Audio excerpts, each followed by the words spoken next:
Bom dia, boa tarde, boa noite, tudo bom? Espero que vocês estejam todos com saúde. Não sei que hora vocês vão ver esse vídeo, porém, a saudação já foi feita, né? Estou com saudade de vocês, tá? Espero que estejam se cuidando, estejam com saúde, tudo de bom, tá certo? Então, bora lá.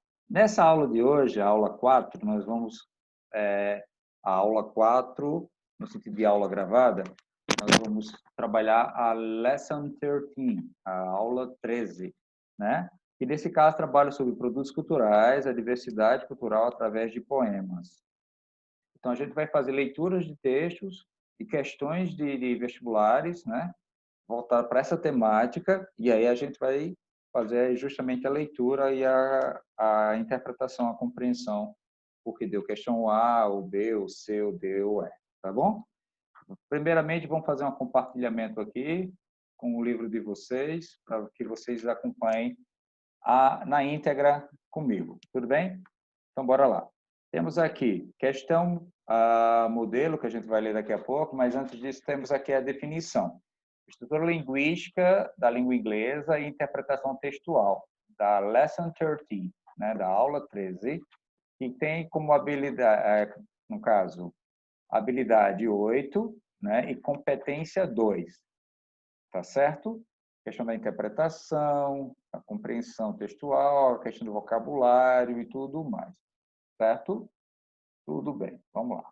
Então, temos aqui, os seres humanos, naturalmente, unem-se uns aos outros em comunidades, populações e nações. Mesmo sendo o ser humano um ser, em alguns casos, egoísta, na realidade, ele é um ser social.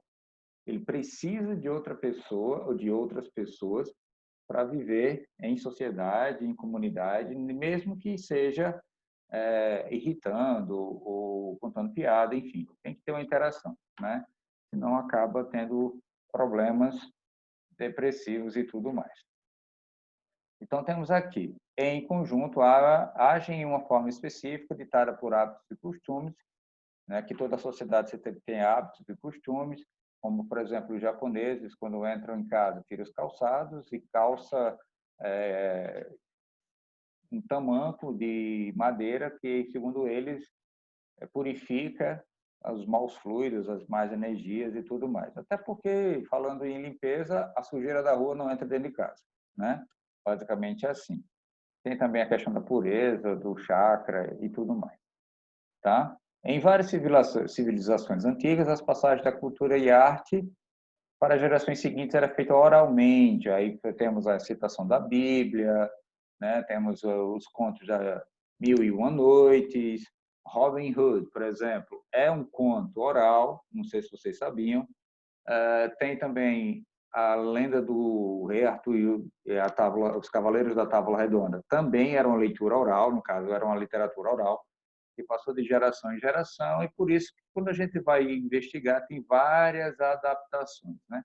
Tem várias formas diferentes de se vivenciar, se ver a história em si, né? Um texto fala que a Morgana Le Fay ela é do mal, outro texto fala que ela é do bem, enfim, tudo dessa forma, né? Por exemplo, Brumas de Avalon é uma coleção de 4 livros que fala sobre a perspectiva feminina sobre a história do rei Arthur e os Cavaleiros da Távola Redonda. Eu indico, é muito bom os livros. São 4 livros, tá? Brumas de Avalon, tá? São 4 livros, e desses 4 livros foram adaptados e fizeram um filme, também muito bom, com o mesmo título, maravilhoso, indico, tudo de bom. Bora lá. Aí aqui temos o quê? Contudo, as civilizações modernas é cultivada a prática de registrar as expressões culturais e artísticas. A habilidade 8 tem como objetivo tratar, no caso desse capítulo aqui, nessa lição, a importância dos produtos culturais e suas representações cultural e linguisticamente diversas.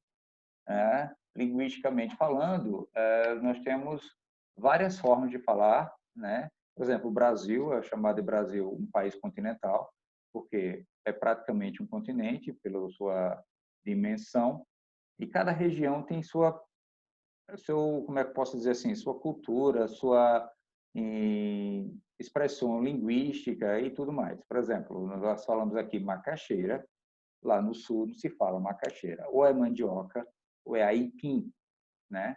A gente fala oxe, vixe, vaite, e lá em Minas Gerais, que é sudeste, se fala Weissor, né? No interior de São Paulo fala porta, carne e assim vai, porta, né? O R bem retroflexo, bem característico do inglês texano, inglês americano texano, né? Tem um R muito forte. E assim vai, né? A questão do português de Portugal e o português brasileiro também tem essa diferença, e assim vai toda essa diversidade cultural e tudo mais, tá? O aspecto cultural será tratado em 2 aulas, no caso a 13 e a 14, né? Primeiro trabalhará poemas, que é esta aqui, através de poemas, enquanto a segunda fará canções para ilustrar as questões. Coisa que cai bastante no Enem, tanto poemas, citações, né, frases de pessoas famosas, e como também música, né? No primeiro texto, o texto modelo, a questão modelo, tem assim: My brother the star, my mother the earth, my father the sun, my sister the moon. To my life give birth, to my body give strength, to my corn give goodness, to my house give peace, to my spirit give truth, to my elders give wisdom. Né? Muito, muito bonito. Nesse caso, assim, foi disponível no www.blackhawkproductions.com. Isso aí foi acessado em 8 de agosto de 2012. Bom, vamos lá. Essa questão, especificamente, ela caiu no Enem. E tem coisas muito importantes nesse texto. Ele fala sobre família, fala sobre a natureza, e isso tudo junto e misturado, como diz a história. Então, vamos lá. Na questão número 1, diz assim: produções artísticas culturais revelam visões de mundos próprios de um grupo social. Esse poema demonstra a estreita relação entre a tradição oral da cultura indígena norte-americana e aí vamos às alternativas: transmissão de hábitos alimentares entre gerações, B, dependência da sabedoria de seus ancestrais, C, representação do corpo em seus rituais, D, importância dos elementos da natureza, e prevenção da estrutura familiar, né? Então, tudo isso. Qual dessas alternativas seria a correta? Vamos lá. Fala sobre a questão dos hábitos alimentares aí, não especificamente. Ele fala sobre o milho, por exemplo, corn. Mas o corn é um alimento, não? Ele não fala sobre o hábito alimentar em si. E temos a questão aí, dependência de sabedoria, ou seja, ele fala sobre a sabedoria dos mais velhos, dos seus ancestrais, né? Mas não é só isso, né? Ele fala também sobre o corpo e seus rituais. Na realidade, ele fala sobre espírito. Ele fala: meu irmão é a estrela, minha mãe é a terra, meu pai o sol, minha irmã a lua. Para a minha vida, dar o belo, para o meu corpo, dar a força. Para o meu milho, me dá o sadio, o divino. Né? Então, alimento referente ao divino. Para a minha casa, dar a paz. E para o meu espírito, dar a verdade. E para os mais velhos, elders, né? Os mais velhos, os meus mais velhos, então, os meus ancestrais, give wisdom, da sabedoria. Então, nesse caso, a alternativa. E aí a gente tem que prestar bastante atenção em qual alternativa tem a melhor resposta, porque sempre vai ficar na dúvida entre um e outro. Então, nesse caso aí, a resposta certa é a importância dos elementos da natureza. E por que isso? Porque ele compara os elementos da natureza à sua família. Olha só, vamos lá de novo no texto. My brother the star, meu irmão é a estrela. Então, no caso, o Sol, né? Não, desculpa, a estrela aqui é a estrela propriamente dita. Desculpa. My mother the earth, a Terra, o planeta Terra. My father the sun, o Sol, o que dá calor, o que sustenta, o que faz com que a terra brote, que os frutos nasçam, né? Cresçam, amadureçam, enfim.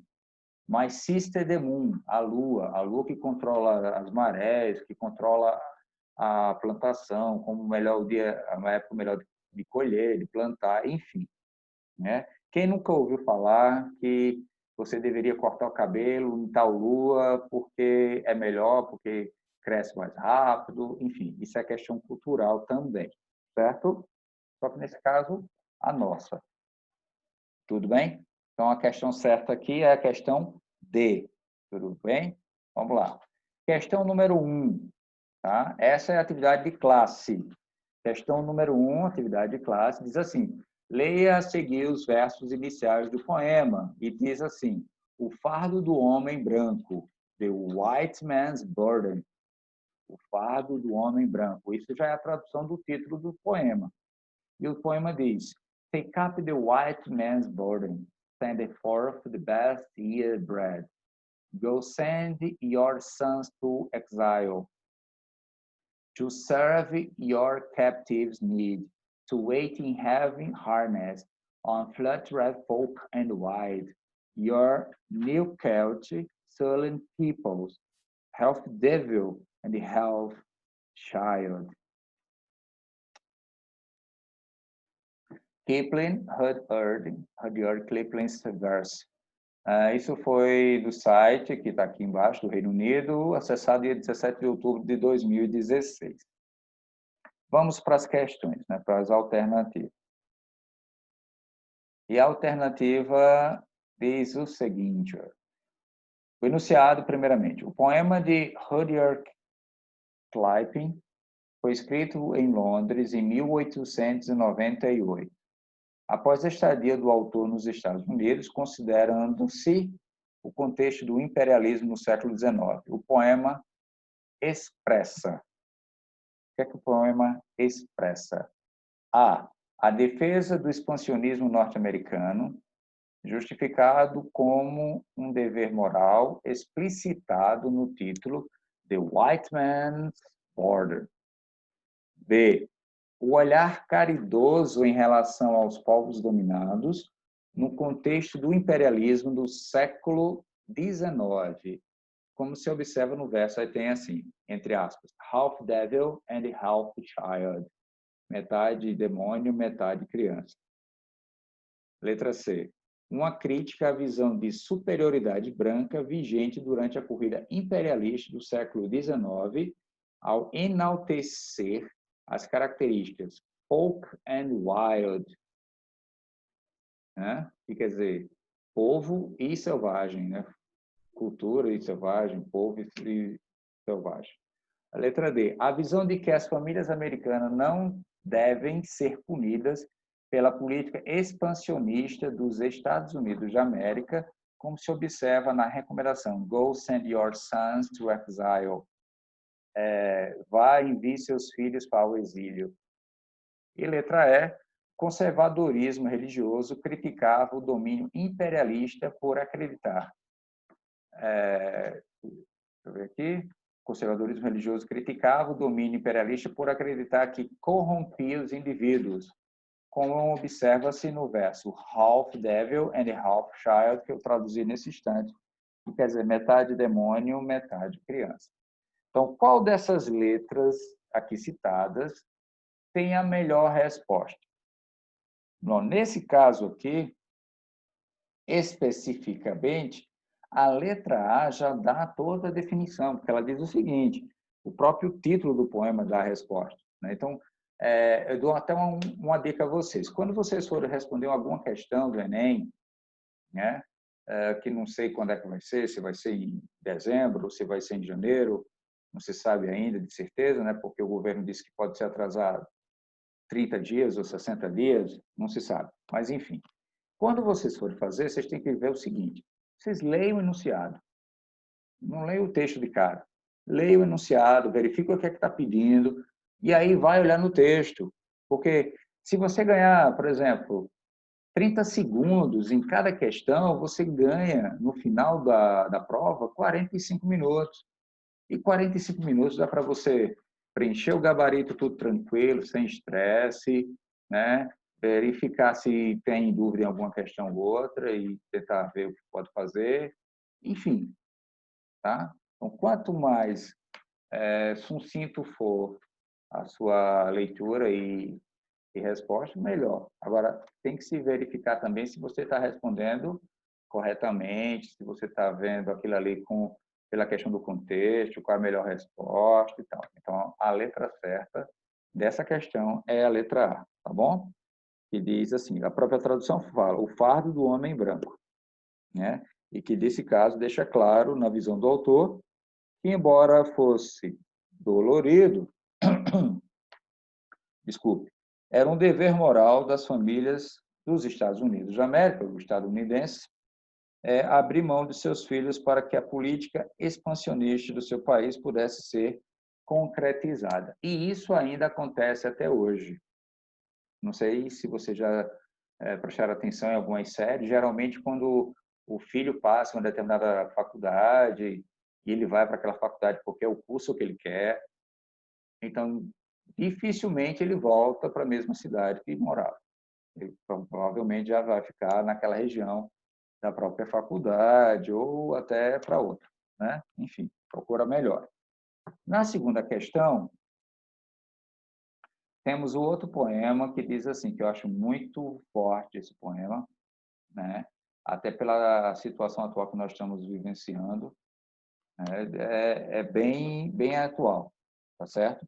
O texto foi escrito em 94, né? E como algumas músicas brasileiras, principalmente de rock nacional, a letra nunca morre, né? A letra é imortal e sempre atualizada, como é, por exemplo, Carol de Caboclo, Eduardo e Mônica, de Legião Urbana.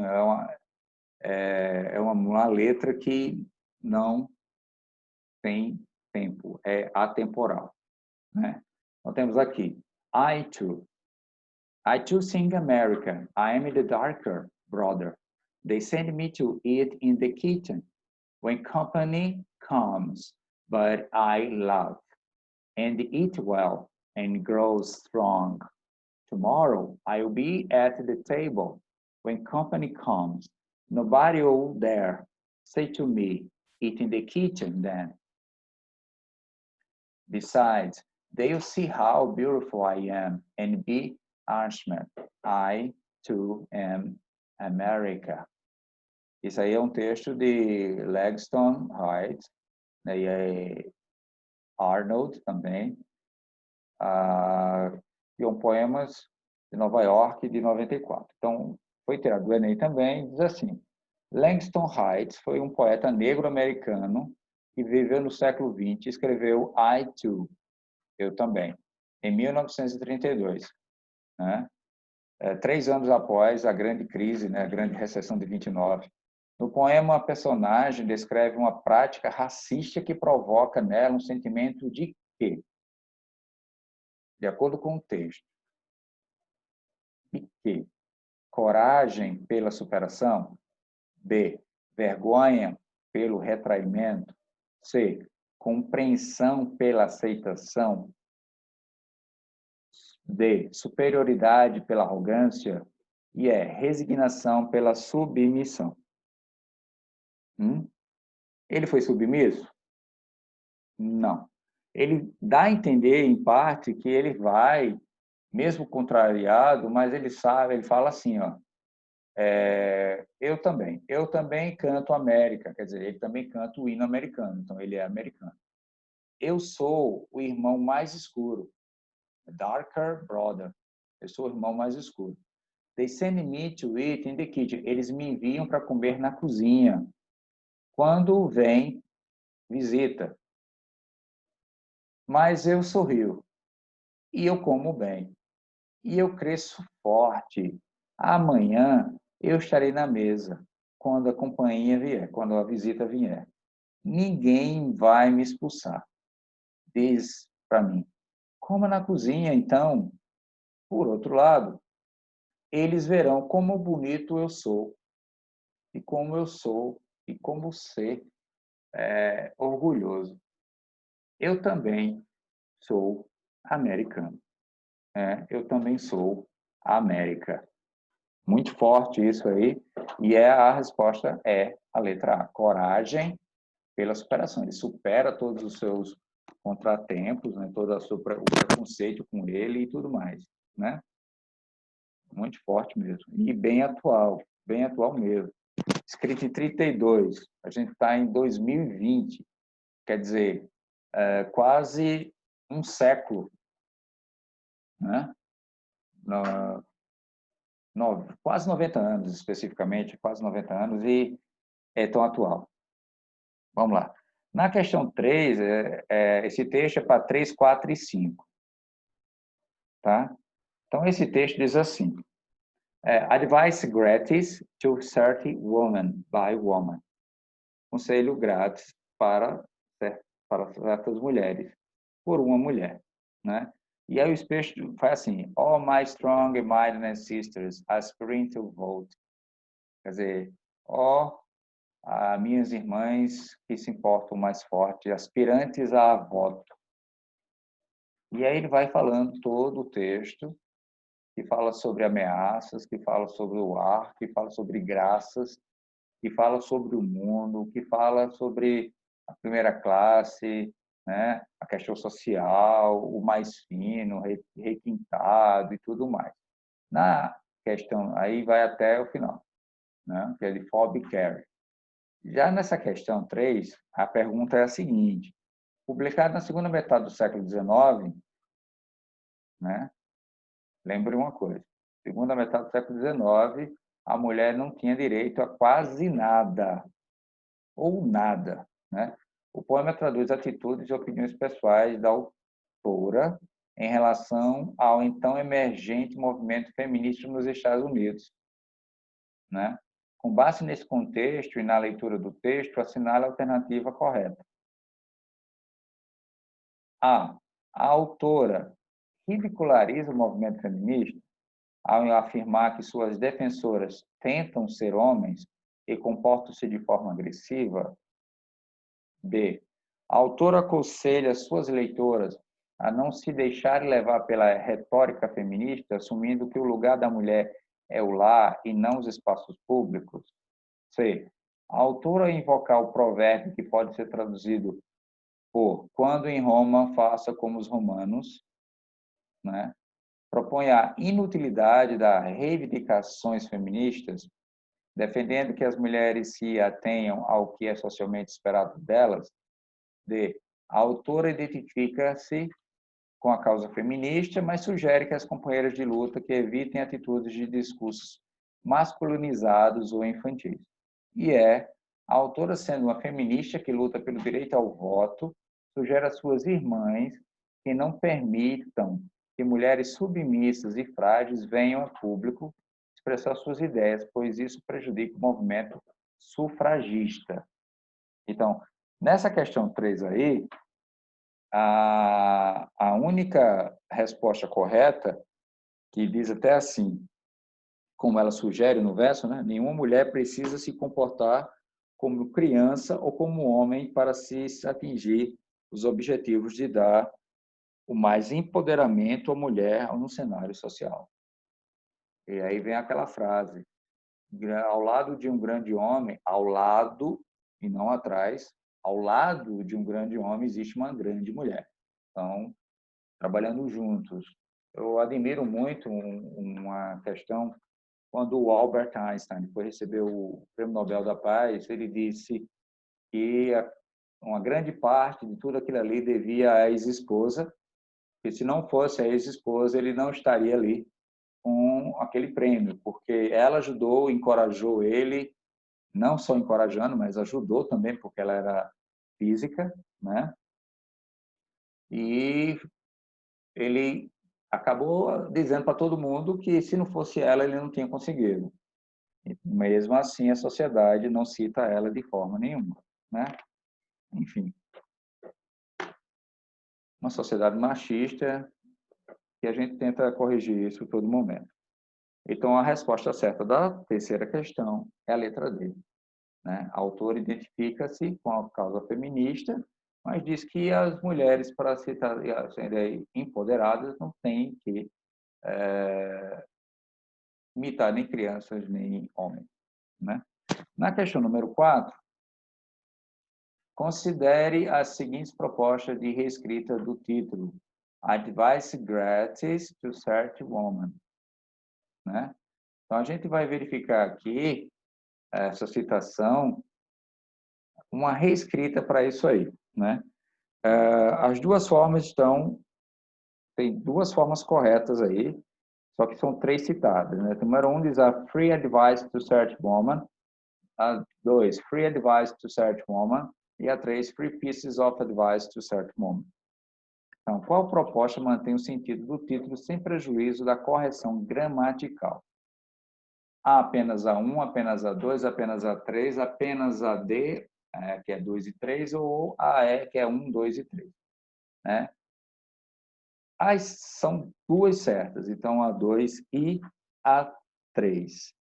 Que quer dizer free advice to search woman e free pieces of advice for search woman. Né? Conselho grátis para certas mulheres e poucos pequenas liberdades de conselho para certas mulheres. Né? Então, a resposta é a letra D.